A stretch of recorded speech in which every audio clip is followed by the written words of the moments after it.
evening, you're watching Estuary News. I'm Hugh Riches. Coming up tonight, we'll have a roundup of the latest news headlines, and in the smort, we'll be hearing from the Hull City, Scunthorpe and Grimsby managers ahead of this weekend's fixtures. And I'll be reviewing the week's regional papers with my guest, Sam Hawcroft, editor of H&E Naturist.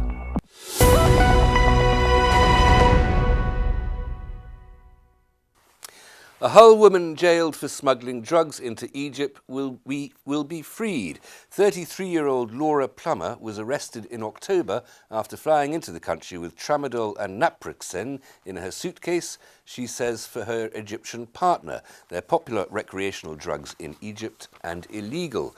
She was sentenced to 3 years in prison on Boxing Day, but the country's President Abdel Fattah al-Sisi, gave her a pardon yesterday. Presidential pardons overruled judicial decisions, meaning Miss Palmer will leave prison in the next 2 days. She has always maintained she didn't know the drugs were banned in the country. A Cleethorpes woman has been jailed for drug dealing and handling stolen goods. 50-year-old Leslie Jane Moody of Brereton Avenue was arrested on suspicion of possession with intent to supply drugs and money laundering after a warrant in March last year.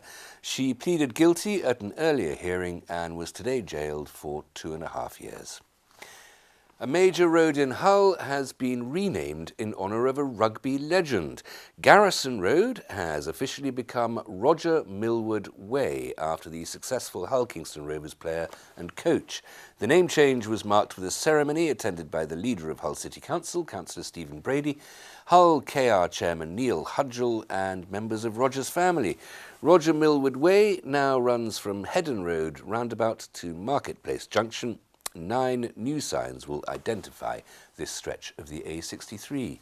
Millward was awarded an MBE for his services to Rugby League in 1983. Lincolnshire Police want to enlist people who speak a foreign language to join the force. They want people who are fluent in Polish, Latvian and Lithuanian, as well as English. The recruitment drive will help the force to improve its services to communities in the county. More than 100 applications have been made and successful applicants will be appointed by the summer. Plans for a new housing development have been approved by East Riding Council. 300 new homes will be built near Howden after a principal approval by the council. Developer Bellway Homes have to agree to meet certain conditions, including contributing to the provision of education and public transport. A final decision will be made by the Director of Planning.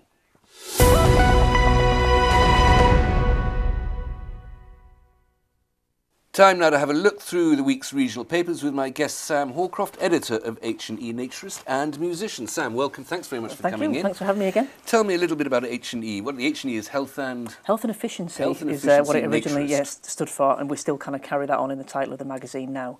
And it's a magazine for the naturist lifestyle, which is nudism, basically. And it's a very old magazine. It's currently believed to be in its 119th year, believed to have been founded in about 1900, although I'm currently trying to sort of research that and find out exactly when. Worth looking at the But history. it's a claim that's been made for donkey's years, way before I took it on, so yeah. Naturism seems to sort of in a way terribly liberating. It is, yeah. I think it's one of those don't knock it if you haven't tried it sort of things, yeah. But not in England in January. No, I wouldn't recommend that. I think there are some events going on sort of earlier on in the year and in winter, but they're obviously indoor events at sort of swimming pools, in water parks, that sort of thing. Well, exactly. Time and a place for everything. Central heating required sometimes. Yeah. Now, what about the music? What have you got coming up on the musical? A couple of weeks ago now, I was involved with a production that was commemorating the Triple Trawler tragedy, which I will come on to in a second. But and I was actually on Estuary a couple of weeks ago under a different guise with my different hat on as Sam Martin, which is my folky alter ego. I've not gone mad yet, but yeah. So that was it was a great production. It was involving a singer-songwriter who was nationally famous in the folk world called Reg Muros and the local author Brian Lavery. And Brian Lavery's old friend of this station, yes, exactly. Yeah. And it was a great production. We packed out the room in Cardoma, which is a lovely venue in Hull, and there wasn't a dry eye in the house, and we're hoping to take that elsewhere. We're hoping to do it in Hull to be confirmed. We're not quite sure when we're going to do it yet, but watch this space, and we're going to do that at some point, and hopefully to take it to kind of port cities around the country as well. Sam, look forward to that. That sounds absolutely brilliant. Talking of mourning, I suppose is the right word, the triple trawler disaster. You found something in the Hull Daily Mail, unsurprisingly. Yeah, I mean this is from today's paper, and they've got a supplement out today, remembering the 58 men, the 58 lost but never forgotten. That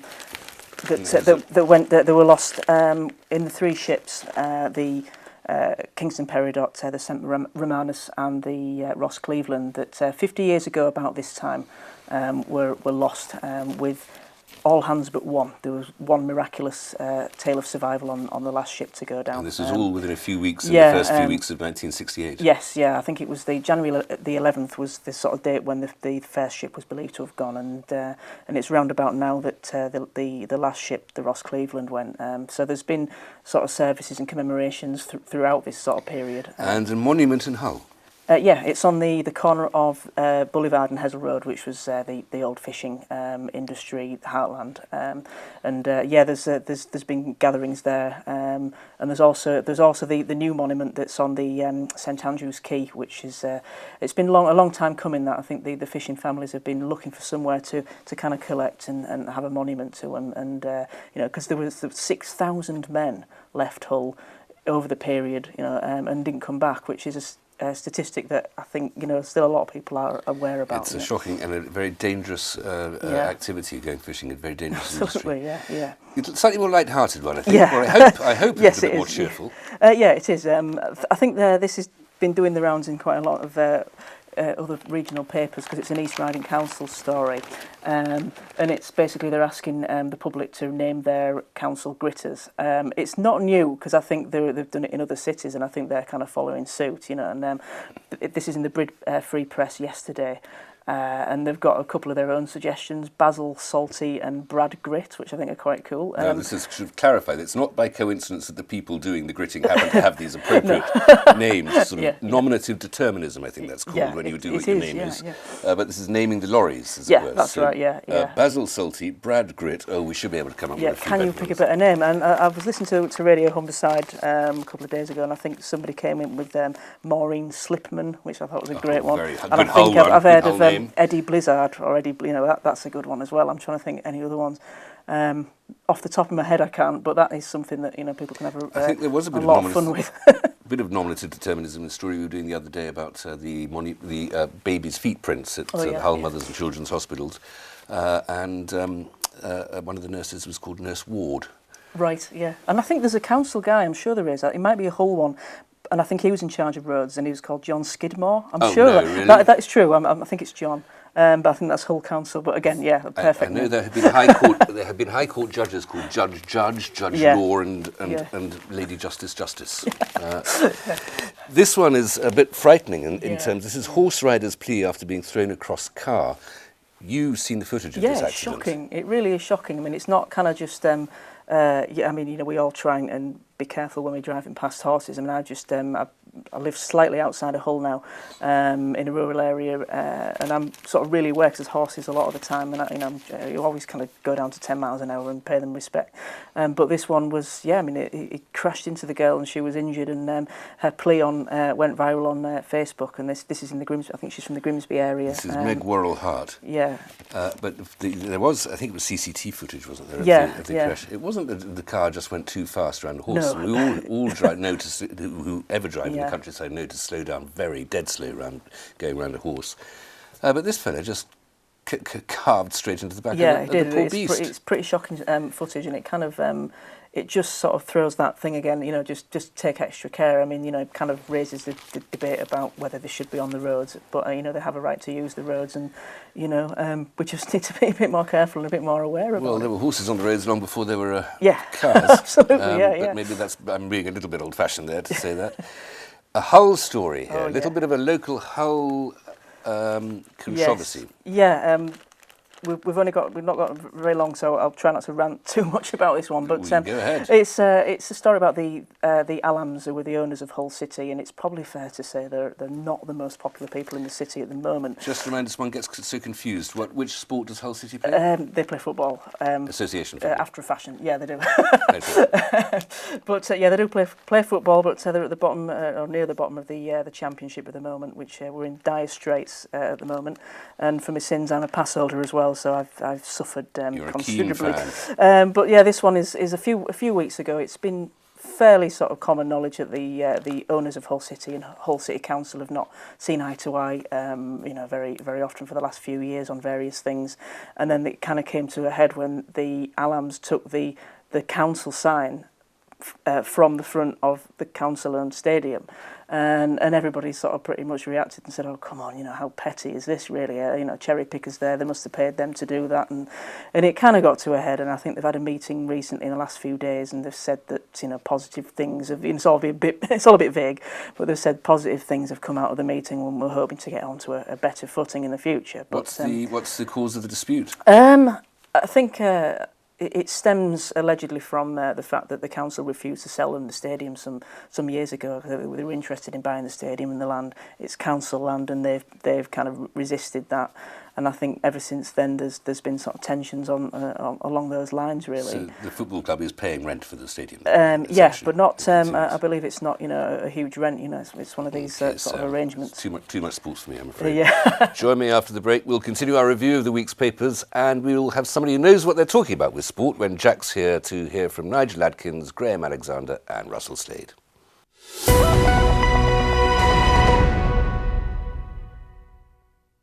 Welcome back. You're watching Estuary News. Still to come tonight, we'll have the thoughts of Nigel Adkins, Graham Alexander and Russell Slade ahead of tomorrow's games.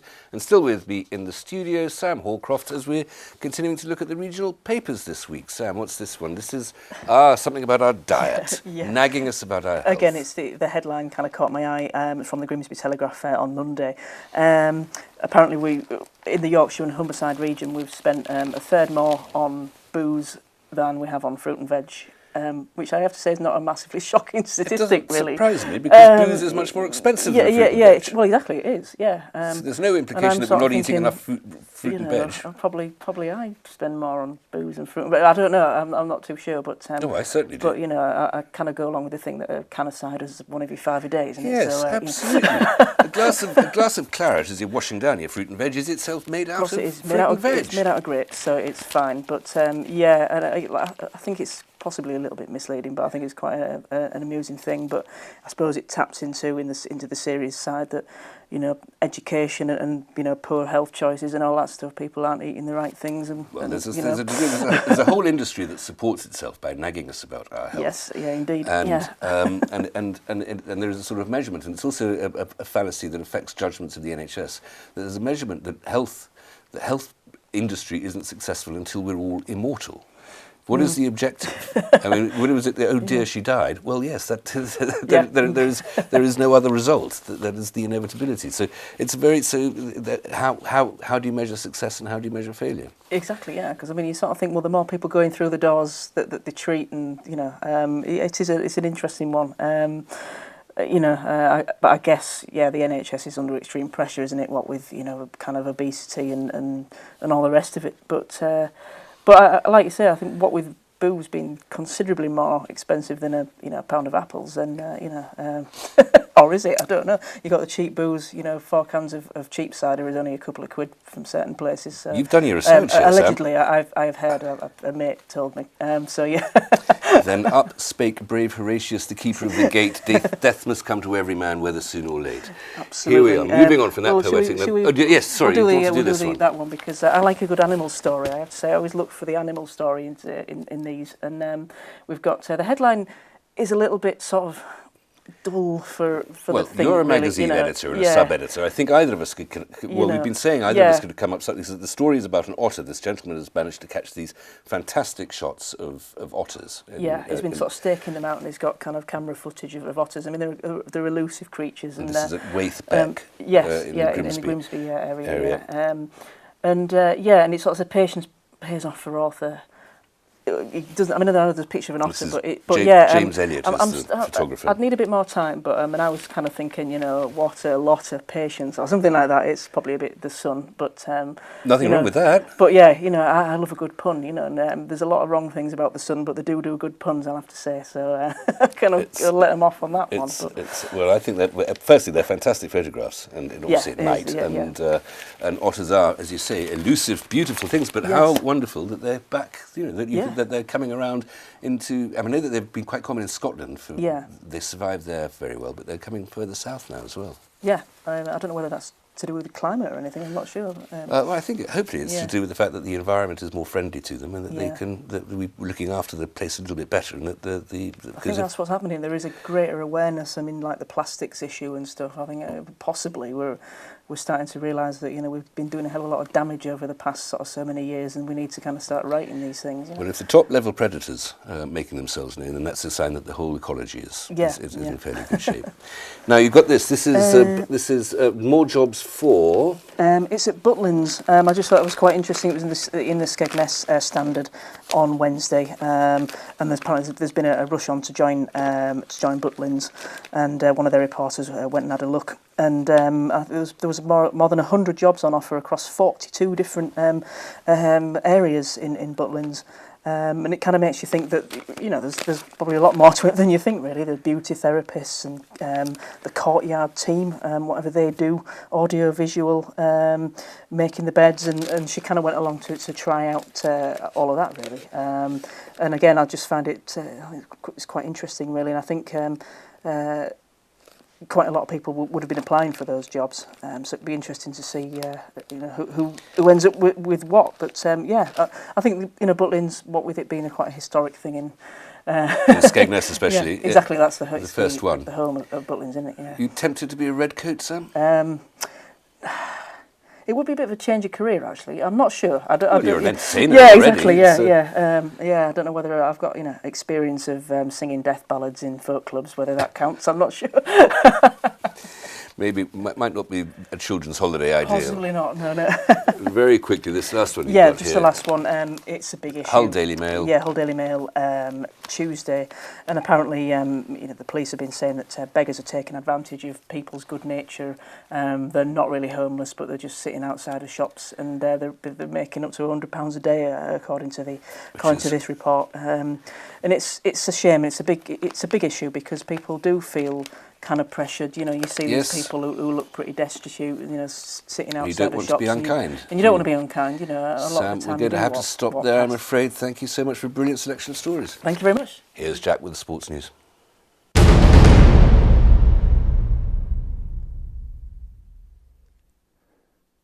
We'll start with football, and Hull City have a breather from the league tomorrow. The Tigers are in FA Cup fourth round action as they take on fellow Championship side Nottingham Forest at the KCOM Stadium.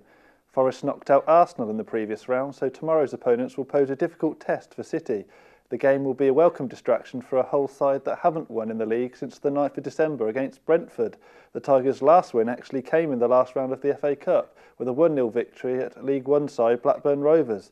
Ahead of tomorrow's game, head coach Nigel Adkins called for unity and addressed the fans directly. Just come on down and enjoy the day, just be part of it. We'll want to enjoy being at the KCOM watching Hull City win games of football. Now, we're working as hard as we can to make that happen. But if we can all just come down and enjoy and being with your mates and just being part of it, sometimes you go through the difficult times, and then when you're going through the good times, you nudge your guy on the side and say, oh, remember the bad times, you went through that. You weren't here when the bad times are. You stick loyal to your team, don't you? And you keep going, you keep working hard on it. On to League One now, and Scunthorpe United will be looking to bounce back as they head down to Essex to face Southend United tomorrow. The Iron will still be reeling after conceding in the 96th minute last time out, as Doncaster Rovers rescued a point at Glanford Park on Tuesday. At Roots Hall, United will come up against a Shrimpers side boosted by the midweek appointment of new manager Chris Powell. Tomorrow marks Powell's first game in charge, and Scunthorpe manager Graham Alexander was full of praise for his opposite number. Chris is a very experienced manager, especially at this level, who's had success before, so we'll be expecting a Southend team that are right at it. I'm sure Chris being in charge will give the supporters a lift down there as well. So we know what a tough place it's to go any season, so we have to go and compete. which we do all the time, and focus on ourselves. That's the most important thing for me. I don't want to overly concern ourselves about what is happening at Southend. It's about what's happening with us, and if we concentrate on that, then we'll do ourselves justice. On to League Two now, and Grimsby Town face their toughest test of the season tomorrow. The Mariners host top of the table Luton Town at Blundell Park, looking to build upon the 1-1 draw they secured away at Colchester United last weekend. They may have their work cut out tomorrow though. The visiting Hatters have excelled so far this season, scoring 63 goals in just 28 games with a plus 36 goal difference. That's over double the 28 goals Grimsby have managed so far, and Russell Slade's side approached the game as big underdogs. Speaking ahead of the game, Slade dismissed claims that Luton are invincible. They're a good side, but they're not going to win every single game. Nobody is. So they're going to get the moments where things probably don't go to plan, or they've changed personnel, or they've had an off day, for whatever reason it might be. It's going to happen. So I wouldn't read into it too much. The last time I looked, they were top of the league. All three of the games involving Hull City, Scunthorpe and Grimsby kick off at 3 o'clock tomorrow afternoon, and as always I'll bring you a full roundup of those matches in Monday Sport. And finally, in tennis, East Yorkshire star Kyle Edmund has been speaking about his incredible run to the Australian Open semi-finals. Edmund, who grew up in the village of Ticton near Beverley, shocked the tennis world by making it all the way until the last four stage.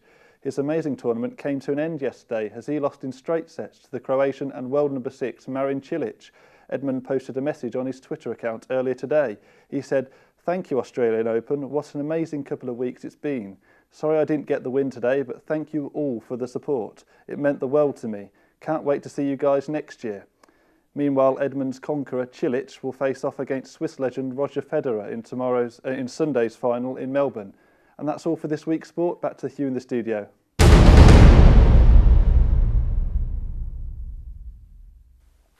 Thanks very much, Jack. Maybe one of the Grimsby Gritter vans should be called Russell Sled. That's it for tonight. If you've a news story, then visit our Facebook or Twitter pages, email news@estuary.tv or phone Grimsby 01472 31 555 or write to us at Estuary TV, Nuns Corner, Grimsby, North East Lincolnshire, DN345BQ. Have an excellent weekend. Good evening.